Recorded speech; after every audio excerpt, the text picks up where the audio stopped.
Now I would like to call upon Sheikh Dr. Mariam and Sir Kareem Sheikh who will facilitate her. Can we have a round of applause, please?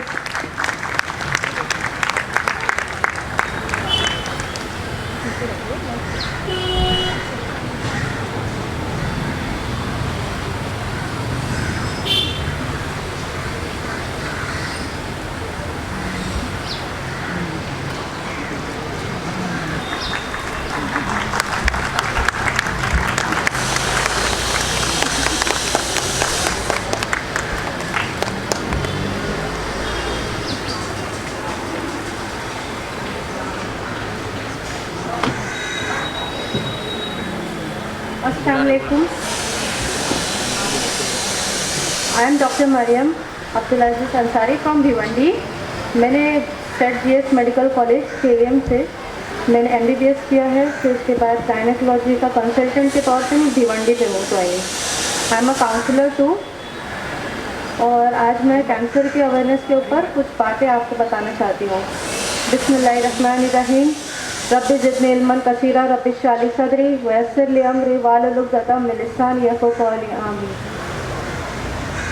देखिए, cancer जो है ये कोई एक बड़ी बीमारी है हमारे लिए। तो इसका मतलब ये नहीं है कि आपको कैंसर हो गया है तो ये दी एंड हो गया है। कैंसर को बहुत तरीक़ों से बचाया जा सकता है, जैसे तंबाकू का बताया गया, स्मोकिंग का बताया गया। तंबाकू नहीं रखना, मसाला नहीं रखना, शराब नहीं पीना या मोटापा, ये सारी चीज़ें जो है वो बचाती है। क्यों बचाती है वो समझना ज़रूरी है। कैंसर जो होता है वो एक सेल जो हमारे बॉडी में क्रोनिक इरिटेशन होता है, 6 महीने से ज़्यादा, 1 साल से ज़्यादा कोई भी चीज़ का इरिटेशन होना, मतलब हमारा बॉडी है कभी कभी रिकवरी फेज़ में जाता है, मतलब वो ठीक होने की कोशिश करते रहता है। रोज़ जब हम सोते हैं उठते हैं तो हमारी बॉडी की क़ुव्वत मुदाफ़ियत ठीक करने की कोशिश करते रहती है उसको। तो वो ठीक करने की कोशिश में, जैसे अगर एक इंसान मिसालन तंबाकू ले रहा है तो उसके अंदर मसाले होते हैं, वो पान का गुटखा होता है, मसाला होता है, वो हमारे थूक के अंदर मिलकर वो हमारे सलाइवा के थ्रू, थूक के थ्रू जाता है हमारी बॉडी के अंदर। और वो बॉडी को जो हमारा सेल, जो अच्छा खासा सेल बनने वाला था, उसको वो ख़राब कर देता है। हमारी बॉडी 1 साल, 2 साल, 3 साल ठीक करने की कोशिश करते रहती है, फिर वो ठीक नहीं हो पाता है तो वो अल्टीमेटली हार जाता है। अब उससे हार कर क्या होता है, वो सेल के अंदर वो एक जो बॉडी है हमारी, उसके अंदर का डीएनए म्यूटेट होते रहता है। म्यूटेट होना मतलब वो अपनी असली रूप खो देता है हमारा बॉडी, अपना सेल। और वो जो अपन तंबाकू मसाला खा रहे हैं वो उसका अंदर उसके मिजाज आ जाता है और वो पनपने लग जाता है, अपना खुद का एक एनवायरनमेंट बना देता है, एक उसका पूरा एक शहर हो जाता है। धीरे धीरे शहर होते होते एक कंट्री हो जाता है। तो उसको हम सेल कैंसर बोलते हैं। ठीक है, तो हमको क्या करना है, जो सिटी है या स्टेट है, जैसे छोटी सी जो कोई परेशानी है उसको हमको पहचानना आना चाहिए। ऐसे ही शराब के थ्रू ऐसा ही होता है, कलेजे पे होता है, कलेजे में जो सेल होता है उसकी परेशानी होती है। और जो मोटापा होता है, मोटापे में क्या होता है, वो फैट होता है, चर्बी।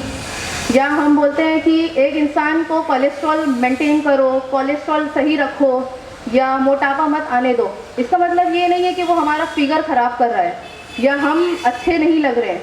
उसका मतलब ये होता है कि हमारा जो सेल होता है, फैट का, चर्बी का सेल होता है, उसके अंदर बहुत सारे कैंसर के एक एजेंट जो ईस्ट्रोजन और प्रोजेस्टेरोन, मैडम ने जैसे बताया, वो लेने की उसके पास खासियत होती है, वो फ़ौरन ले लेता है और वो पनपने लग जाता है। तो ये सब ना हो इसलिए हम बोलते हैं। और दूसरा ये सब रीज़न भी होता है कि आप जैसे कभी खाने पीने में फास्टिंग कर रहे हो, हमारे इस्लामिक मतलब विजडम्स की बात करें तो जो हम फास्टिंग करते हैं, अभी ये WHO का रिसेंट स्टडी है कि जो इंसान 12 घंटे से ज़्यादा फास्टिंग करता है उसको, उसके जो सेल होते हैं वो रिकवरी फेज़ में जाते हैं। रिकवरी फेज़ मतलब वो ठीक होने की कोशिश करते रहते हैं। क्यों? उस टाइम पे हमारे बॉडी में जब हमारे पास फूड नहीं रहता है, हमारे पेट के अंदर खाना नहीं रहता है, तो हमारे बॉडी के जो भी छोटे छोटे सेल जो ख़राब है या जो भी सेल जो ख़राब हो रहे हैं उसको ठीक करने लग जाता है। वो ठीक करने के उस कारण में क्या होता है, हमारा ग्लूकोज क्या करता है, हमारी बॉडी बहुत ज़्यादा अमेजिंग है, वो उसको उसी से लेती है ग्लूकोज मतलब एनर्जी, और वो यूटिलाइज करती है। कभी कभी आपको फास्टिंग के टाइम पे भी भूख लगता है, फिर अचानक से वो ठीक हो जाता है। क्यों? क्योंकि हमारी बॉडी को ग्लूकोज मिल जाता है, और ग्लूकोज ऐसे मिलता है। तो एक फास्टिंग भी हो गया कि अच्छा है वो फास्टिंग करना, रोज़ा रखना, उपवास करना, ये सब। और मुस्लिम्स लोगों में मैंने ये ज़्यादा पाया है कि जो रेड मीट खाते हैं, गोश्त, मटन, ये हर रोज़ नहीं खाना चाहिए। क्या होता है, हम रोज़ खा रहे हैं तो हमारी बॉडी में मेटाबॉलिज्म मतलब वो ग्लूकोज को जो फास्टिंग स्टेट में जाने वाला है, कलेजा हमारा वो एक फास्टिंग मतलब वो जो एक रोज़े के स्टेट में जाने वाला है, तो वो नहीं जा पाता है। हम जब सब्ज़ी खाते हैं ना, तो सब्ज़ी में 2 घंटा हजम हो जाता है, 2 घंटे में। आप लोग को भूख लगती होगी, समझ में आता होगा, जो गोश्त खाने वाले लोग हैं तो उनको फिर ऐसा फील होता है अरे यार मैंने आज कुछ खाया नहीं। वो ऐसा इसलिए होता है क्योंकि हमारा अब बॉडी को रिक्वायरमेंट आ गया है, क्योंकि हम मटन खाने वाले लोग हैं। तो हमारी बॉडी क्या बोलती है कि चलो यार इसको अब इसका कहाँ से यूटिलाइजेशन करें, तो जो भी जो खराब सेल है उसके ग्लूकोज को निकाल के वो यूटिलाइज करना लग जाते हैं, मतलब यूज़ करने लग जाते हैं वो। तो इस तरीके से हमको मटन को भी थोड़ा कंट्रोल रखने का, इस्लामिकली अभी एक और स्टडीज़ आई है जिसमें बोला गया है कि अगर तुम 3 डेज़ या 4 डेज़ खाते हो तो मोर देन इनफ है। एक मिडिल क्लास फैमिली या हाई क्लास सोसाइटी मटन का यूटिलाइजेशन भी कम करिए।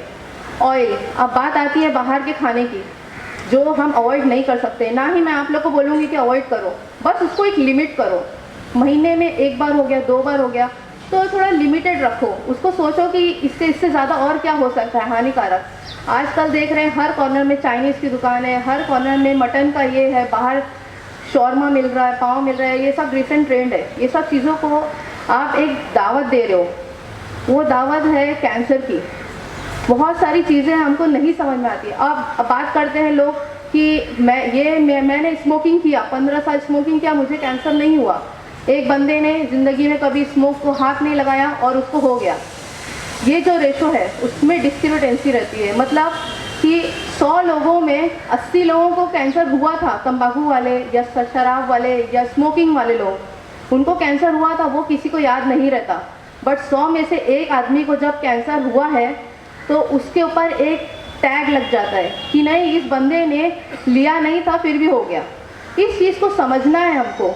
ये एक ब्लाइंड मतलब अंधाधुंधी वाली चीज़ नहीं है कि वो इंसान कुछ नहीं खाता है या स्मोकिंग नहीं किया और उसको फिर भी हो गया। इसको आप लोग को समझना है। वो 1% इंसान था और वो क्यों हुआ वो तो हमको भी नहीं पता। वर्ड ऑफ विजडम अल्लाह ही जाने। मैं इससे ज़्यादा और कुछ नहीं बोल सकती हूँ कि कैंसर क्यों हो रहा है, वो तो मैडम ने बहुत अच्छे से बताया है, आप लोग को समझ गया। और दूसरी बात है, हाँ, फीमेल्स में मैंने एक और एक चीज़ पाई है जो विटामिन डी मतलब जो सूरज की शोएं होती है उससे कमी हो जाती है क्योंकि हम बुर्का पहनती है। तो आदमी लोगों को, फीमेल्स को ये समझ में आना चाहिए कि हमको एक एडिक्वेट लाइट मिलना चाहिए, सनलाइट, जो कैंसर के सेल को उसको डैमेज होने से बचाता है। ये भी एक स्टडी है जिसको हमको समझना चाहिए कि 8 से 10 बजे की जो शोएं होती है सुबह की धूप की, उसमें बैठने का, उसमें से हमको अच्छे लाइट्स मिलते हैं, हमारे सेल रिपेयर होते हैं। बहुत सारी फीमेल्स इसके कारण भी जल्दी उनको हड्डियां कमज़ोर होती है, कमर का दर्द होता है, इसको हमारी भाषा में बोलते हैं ऑस्टियोपोरोसिस भी हो जाता है। तो ये सब जो कारण है, उसके अलावा वो ये सब जो थी हमारे कोविड में भी यही पाया गया था, कोरोना में भी। किसी को याद है कि नहीं कि विटामिन डी का यूज़ होता था, वहाँ पे भी ट्रीटमेंट दिया जाता था इसीलिए। और विटामिन डी का दूसरा ये फ़ायदा भी होता है जो हमारे इसमें ये डिप्रेशन जिसके ऊपर बात किया ही नहीं जाता, अगर एक मुसलमान आदमी है तो उसको डिप्रेशन नहीं हो सकता, वो उसका तवक्कल अच्छा नहीं है, ऐसा नहीं है। हुजूर पाक सल्लल्लाहु अलैहि वसल्लम को भी डिप्रेशन हुआ था, उन्होंने 1 महीना जब वो रह रहे थे उनको हुआ था, लोगों को ये डिनायल फेस क्यों रहता है कि मुझे डिप्रेशन नहीं होता है, और जो डिप्रेशन में जाता है बहुत कायर और कमज़ोर इंसान होता है। ऐसा नहीं है। और कैंसर के पेशेंट के साथ यूजुअली ज़्यादा होता है। इसलिए होता है क्योंकि वो लड़ते हैं, रोज़ ऊपर वाले पे तवक्कल करके वापस उठते हैं, फिर लड़ते हैं, फिर वो उनका तवक्कल डगमगाते रहता है। हम सब इंसान हैं। तो हमारे को सबसे पहली बात है कि कैंसर हो रहा है तो वाई मी, मुझे ही क्यों, ये सवाल नहीं आना चाहिए। हमको सिर्फ इतना ही तवक्कल रखना है अल्लाह पर कि मेरे को अगर कुछ किया है उसने तो कुछ ना कुछ विजडम है, कुछ ना कुछ उनकी मसलियत है जो मुझे नहीं समझ में आ रहा है। आपको मैं बताती हूँ, मैं 1.5 साल पहले मुझे GBS हुआ था, मुझे पैरालिसिस हुआ था, दोनों चेहरों की, हाथ की, पैर की। तो उस दौरान मैंने भी यही सवाल किया। मैं हिंदुस्तान की सबसे अच्छी यूनिवर्सिटी में से पढ़ाई की हूँ, KM हॉस्पिटल से, बट फिर भी मैंने सोचा कि मुझे ही क्यों हुआ।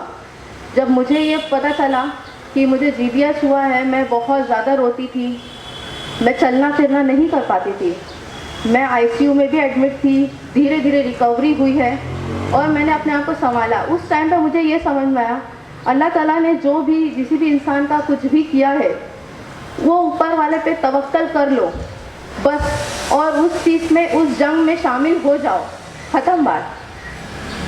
ठीक है। तो किसी भी रिश्तेदार को होता है तो इसको ये मत बोलो कि भाई रहने दे, कीमोथेरेपी मत कर या ट्रीटमेंट मत कर, बस उसको बोलो जंग में शामिल रह भाई, तू जब तक है तेरे पास हौसला रह। फिर आज I am standing in front of you people, but आज मुझे भी झुंझुनी आती है, मेरे नर्व में डैमेज है अभी भी, मैं रिकवरी फेज में हूँ। इसका मतलब ये नहीं है कि मैंने ज़िंदगी से उम्मीद हार गई। उम्मीद हारना यही एक मुनाफकत की निशानी होती है। एक इंसान को यही सिर्फ समझना है कि हम यहाँ पे ऐश और आराम के लिए नहीं आए हैं। हमारी जो ज़िंदगी में जो भी ऊपर वाला दे रहा है वो सही से करो, और ये हमारी बॉडी जो है वो अमानत है। ऊपर वाले से ये समझना है कि हमारे को ये बॉडी का कितना अच्छा ख्याल रख सके। हमको शौरमा खाने का मन कर रहा है, ये ख्वाहिश है तुम्हारी, ये भूख नहीं है, उसको तुम समझो। ख्वाहिश और भूख के बीच में अंतर समझो, डिफरेंस समझो कि क्या है वो, और उस चीज़ को कुर्बानी देना, वो हमारा मकसद है यहाँ पर दुनिया में। यहाँ पे लोग बोलते हैं कैंसर हो जा रहा है उसको, बट उस बंदे की कितनी ख्वाहिशें थी उसने देखा नहीं। अभी आपको स्मोक करने का मन कर रहा है, आप जा रहे हो, ये तुम ये भी सोच सकते थे ना कि एक आदमी कोई दूसरा भूखा होगा, उसको भी मैं दे सकता था 10 रुपया 100 रुपया। ये चीज़ होती है। तुमको कैंसर का तो डिटेल्स डॉक्टर्स बहुत अच्छे से दे दिए हैं, मैडम ने भी। इसके अलावा ये चीज़ समझना ज़रूरी है कि कैंसर हो रहा है तो क्यों हो रहा है और उसको लिमिट कैसे किया जाए। और इस चीज़ का कीमोथेरेपी जो मेन चीज़ है कंसर्न, वो ये है कि लोग 1-2 सेशन करते हैं और छोड़ देते हैं, बोलते हैं उनको दर्द हो रहा है, उनको क्रॉनिकली पेन रहता है, उल्टी होते रहती है, बाल झड़ता है, बहुत सारी प्रॉब्लम्स होती है। उसके लिए भी डॉक्टर्स होते हैं। आप जाओ, सही जगह पे जाओ। आपको एक डॉक्टर लग रहा है सही नहीं है तो दूसरे डॉक्टर के पास एक बार देख लो। और सरकारी अस्पतालों में भी रहते हैं डॉक्टर्स, ठीक ठाक रहते हैं। इनफैक्ट मेरा GBS का खुद इलाज मैंने सरकारी हॉस्पिटल में ही की, क्योंकि मेरी टीचर जो थी वो 41 ईयर ओल्ड थी, उनका एक्सपीरियंस बहुत ज़्यादा मीनिंगफुल था। तो इसलिए मैं बोल रही हूँ कि आपको कुछ भी लगता है और आप मनी बेसिस पे, पैसे पे नहीं इन्वेस्ट कर सकते हो तो आप जाओ। थोड़ा सा मेहनत मुशक्क़त लगता है, बट उसमें भी एक आउटकम वर्थ रहता है। अगर मैं उस टाइम पे 2 दिन भी डिले रहती, 2 दिन भी कम सोचती कि नहीं यार इसके पास जाऊँ या उसके पास जाऊँ, तो मेरा रेस्पिरेटरी मतलब छाती का इन्वॉल्वमेंट हो चुका रहता और मैं नहीं रहती आज यहाँ पर। ये इसलिए क्योंकि मैंने अपना अर्ली डिटेक्शन किया। बहुत सारे GBS वाले 2 से 3 साल बाद खड़े होते हैं, चलना सीखते हैं, बट मैंने अल्हम्दुलिल्लाह 6 महीने में मेरा सब कुछ रिकवरी हुआ था, चलना फिरना सब ठीक हुआ था। देखिए, मैं यहाँ पे कैंसर के बारे में और ज़्यादा डिटेल नहीं दे सकती हूँ, क्योंकि अगर मैं कैंसर के बारे में बोलने लग जाऊँ तो हमारी और आपकी ज़िंदगी कम पड़ जाएगी। बस आपको ये चीज़ समझना है कि कैंसर का अगर कोई भी लक्षण आ रहा है, कोई भी साइन है आपको, तो उसको देखो, समझो और समझने की कोशिश करो रिसेप्टिव माइंड से। मतलब कि आपको कोई बोल रहा है, डॉक्टर बोल रहा है तो मुझे क्यों होगा, ये नहीं बोलना है। मुझे कैसे हो सकता है, मेरी क्या खामी है, वो सही करने की कोशिश करो, ठीक है। और आप लोगों को कोई डाउट है, किसी को कोई डाउट है?